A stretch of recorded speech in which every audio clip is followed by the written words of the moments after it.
I'm Miss Teresa with the Box Springs Library, and welcome back to Foodie Friday. Today we're going to make a chocolate peppermint bundt cake, perfect for any holiday party that you may be going to this season. So if you're ready, let's get started. Okay, so let's go over the ingredients you're going to need for your cake.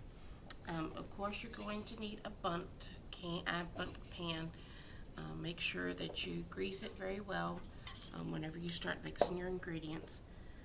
If you don't have a bundt pan, you could use a regular cooking pan, a cake pan. But I just like the presentation in the bundt pan. So you're going to need a box of chocolate cake mix. You can use regular chocolate. You can use Devil's Food, German chocolate. I have a triple chocolate fudge. So I'm really playing the emphasis on the chocolate in this cake. So that's the one I picked. You're going to need 1 box of instant chocolate pudding. You're going to need 1 package, which is, don't go anywhere, which is 10-ounce pack of mini morsels. I have the semi-sweet, the chocolate chip morsels. I like the bitterness that the semi-sweet gives with the cake. But you can use milk chocolate if you want. It's totally up to you. You're going to need 4 eggs. You're going to need a 1/2 cup of water. Stay. You're also going to need, excuse me, you're going to need a 1/2 cup of oil. And then you're going to need 1 cup or 8 ounce of sour cream. Sour cream. And this is your base on your cake. The recipe that I got from Laura Allen on TasteBetterFromScratch.com, she added a 1/4 of a teaspoon of peppermint extract. When I did that, because I'm using this triple chocolate fudge cake, the fudginess, the chocolate intensity kind of killed the peppermint. So if you're using a basic chocolate cake, you can use the peppermint. I'm not going to put that in my cake. I'm actually going to put it in the frosting. So I'm just going to convert it over to the frosting whenever we do the frosting. But this is your cake. So we're going to mix everything together. And then we're going to put it in the oven at 350. And it's going to bake for 45 minutes, about 40 to 45 minutes. You can test it by putting a toothpick or a knife through the middle and making sure it comes out clean, okay? So I have my oven preheating, and we're going to get this all mixed up, okay? So let me get my big mixing bowl. I'm going to move some stuff around.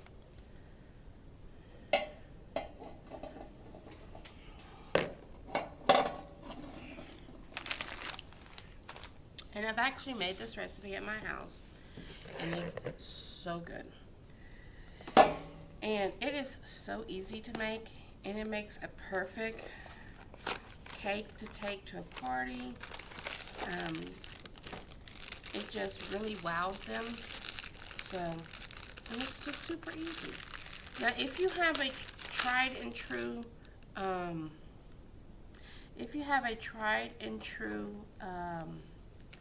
cake recipe, you can use that, but I'm all about simplicity. The easier the better. So I used the box cake. Now this box cake did say it had pudding in it, but I still went ahead and added the extra pudding just because that's what Lauren's recipe called for. And whenever it came out, it was so good and so rich. So I'm going to make it the way I made it at home. Okay? So right now all we have is our cake mix. And we have the chocolate pudding. And this recipe, whenever you mix it with your blenders, it will get very thick, like chocolate pudding.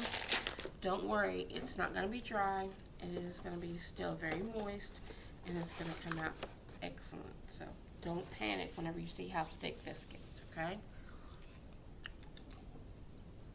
Here's my knife. Because I usually break these open with knives, but break open with mixers.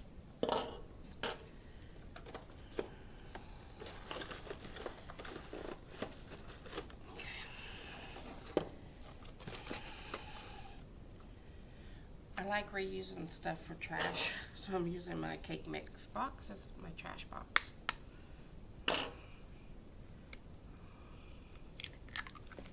One.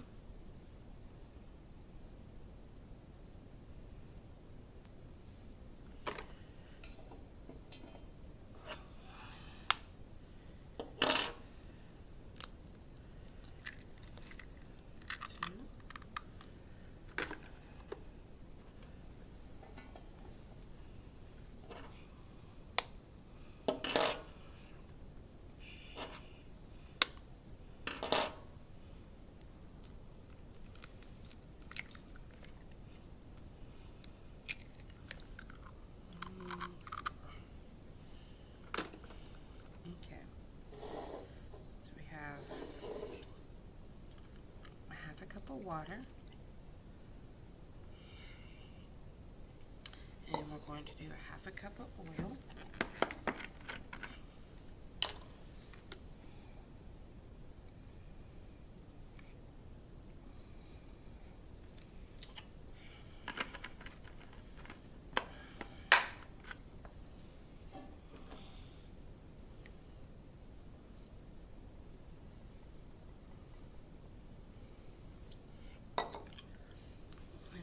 Sour cream.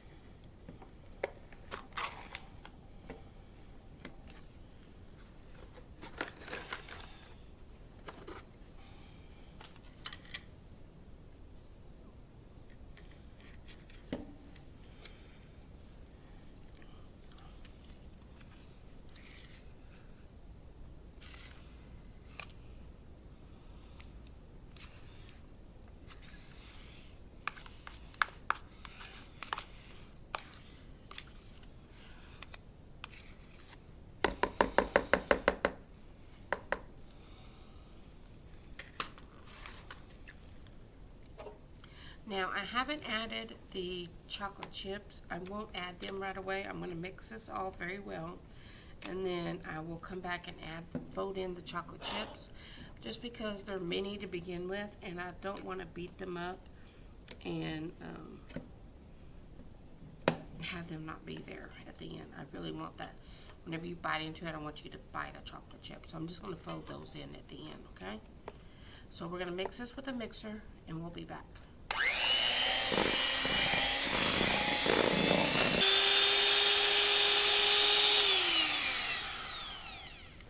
Alright, so like I was saying, you can see it is a very, very thick mix because of the pudding. So just let you know you haven't done anything wrong, it's just the way it is. And I got chocolate pudding in my finger.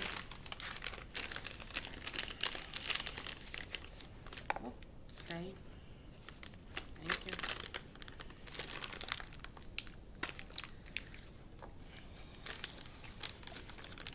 Okay, so her recipe called for a cup and a half of the chocolate chips, which is 12 ounces. Or if you wanted to scoop it out, you could, but it's essentially the whole bag. So we're going to add a whole bag of these morsels.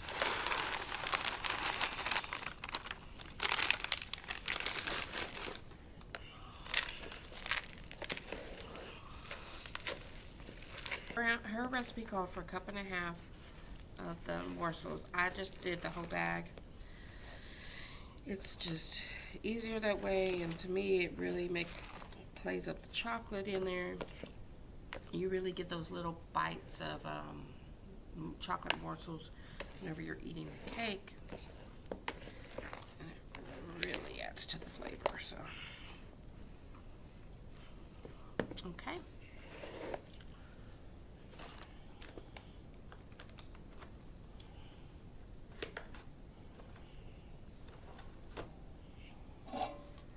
so I'm going to spray my Bundt pan. Sorry about that, guys. I'm going to do this off camera real quick. Okay. And then we're just going to dump this chocolate cake batter right into it, okay?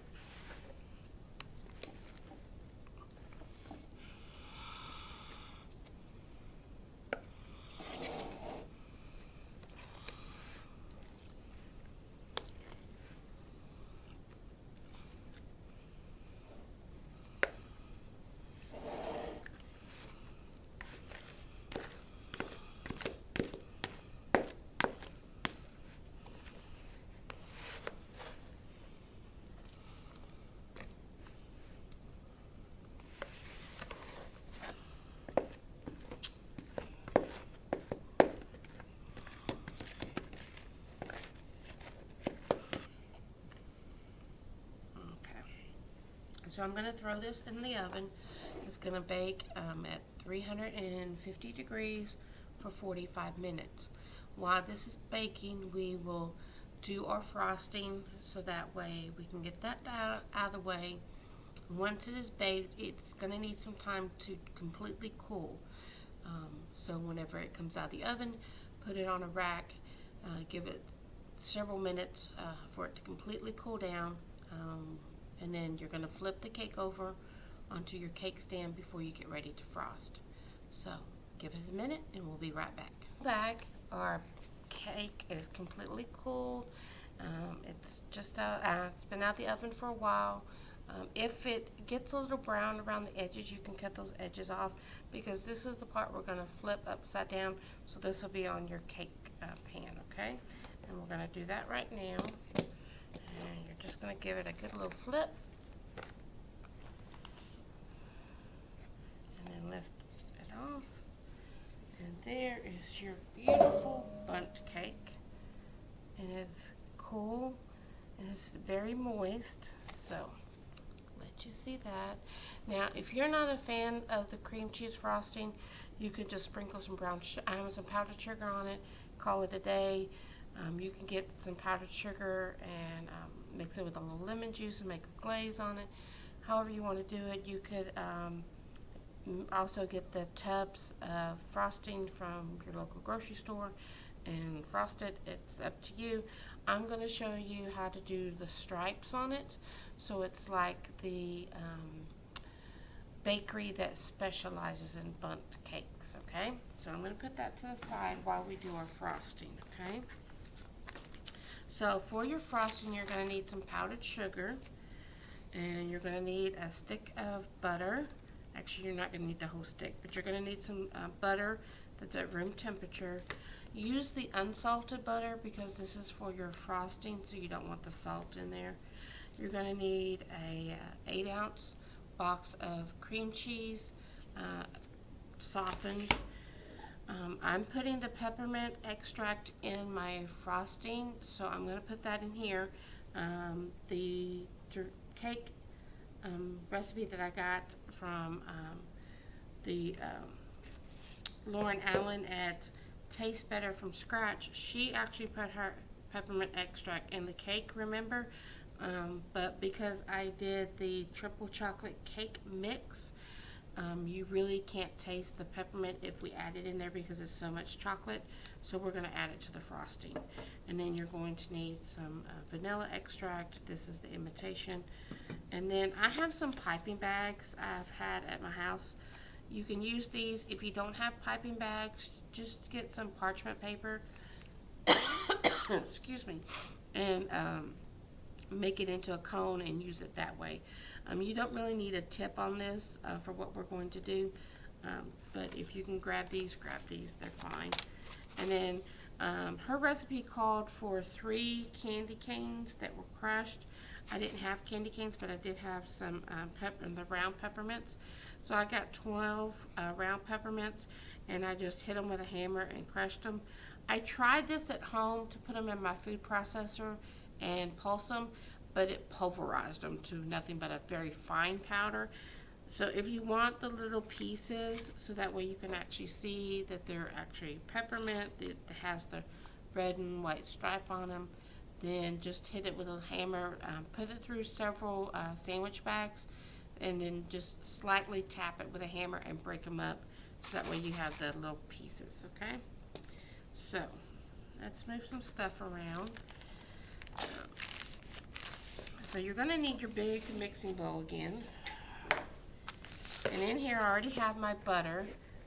It is 1/4 of a cup of butter, which comes out to be 4 tablespoons. So, and then we're going to get our cream cheese, if it's going to cooperate with me. Now, just like the whenever we made the cake, you know, the batter was very thick.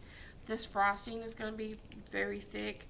If you like it a little bit on the thinner side, because you know the bakery that does Bundt cakes, they have the thicker frosting, which is what this is going to be.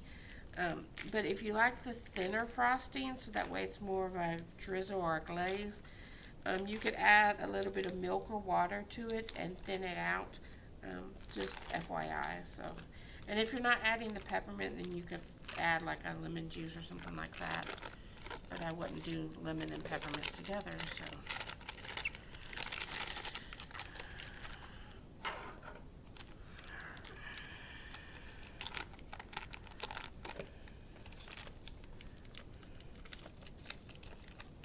So we're going to cream the cream cheese and butter together, and that's just going to get them very well incorporated, and it'll incorporate a little air into it.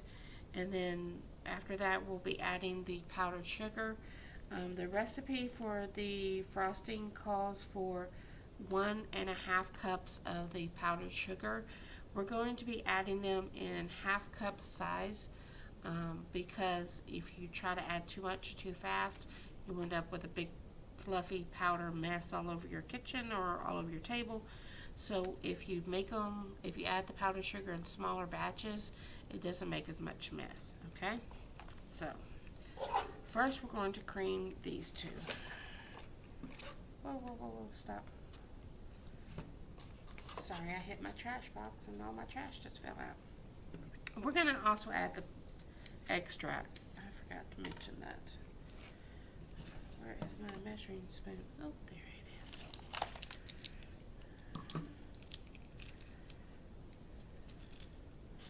Alright, so it calls for 1 whole teaspoon of the vanilla extract.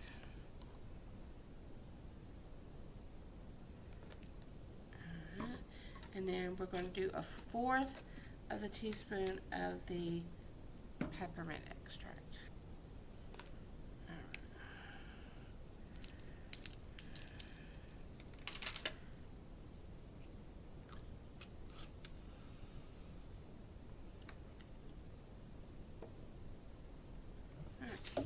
Now we're just going to mix this together. Let me move my crushed peppermint so I don't knock them over.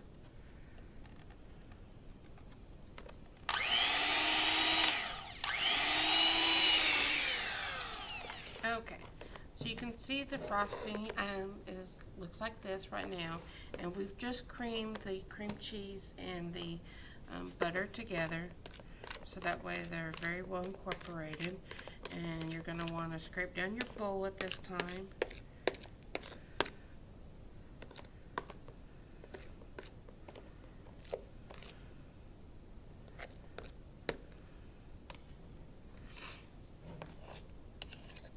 And you can definitely smell that peppermint.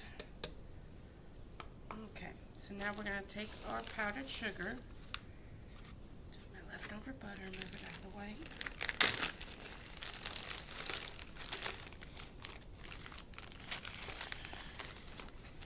I wish I would have got one of the bags that had a Ziploc on it, but I didn't, so just use what we got. Oh. Alright, so we're going to do 1/2 cup at a time, so there's going to be a total of 3 of these.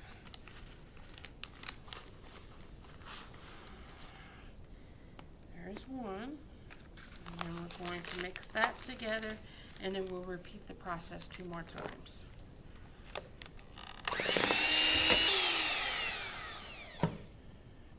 again, we'll scrape down our bowl. Come back here, knife.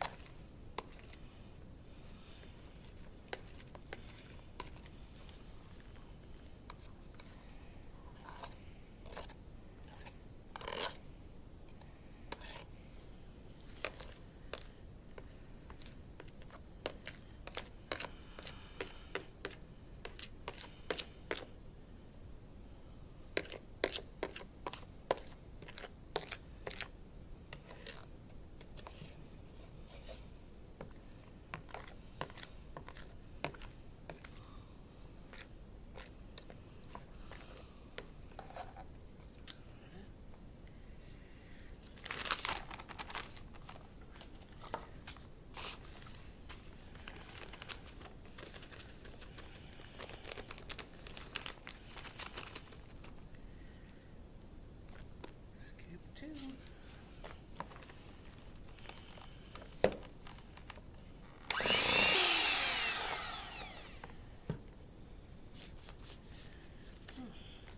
And that's what I was saying.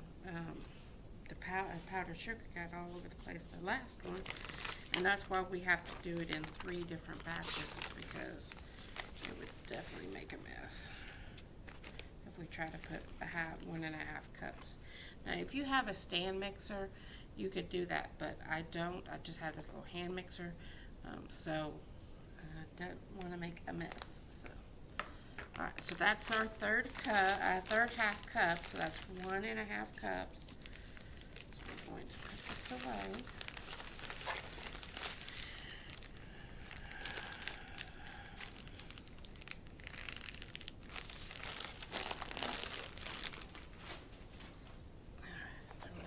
Mix the last bit in. All right.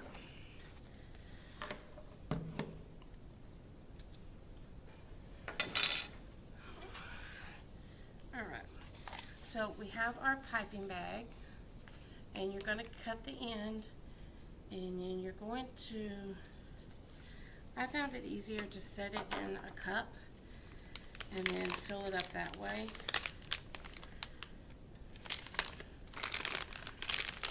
And we're going to only put half of our frosting in here first. I just found that it was easier to handle if I did half at a time. So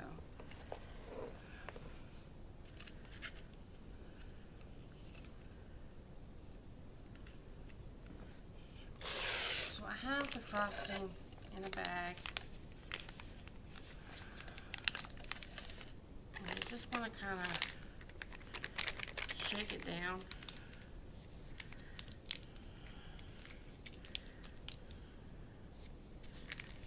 And like I said, I only have half the frosting in here right now, just because it's easier to work with than trying to put your whole amount of frosting in there. Alright, so you're just going to squeeze, and as you squeeze, you're just going to drag it down, okay?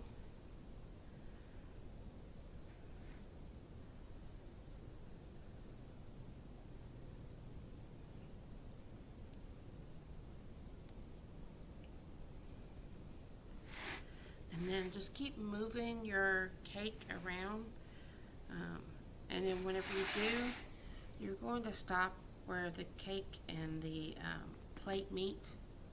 That's where you're going to stop, obviously, and then you're just going to continue to make stripes. So that's what we're going to do, okay? And we're not going all the way inside. You can see we're just going barely in and then dragging it. We're going to remember our peppermint chips. We're going to sprinkle them on top. That about do it. I hope you enjoyed learning how to make this delicious chocolate peppermint bundt cake. It's a perfect addition to your holiday season or to any parties that you may be going to. So until next time, bon appetit.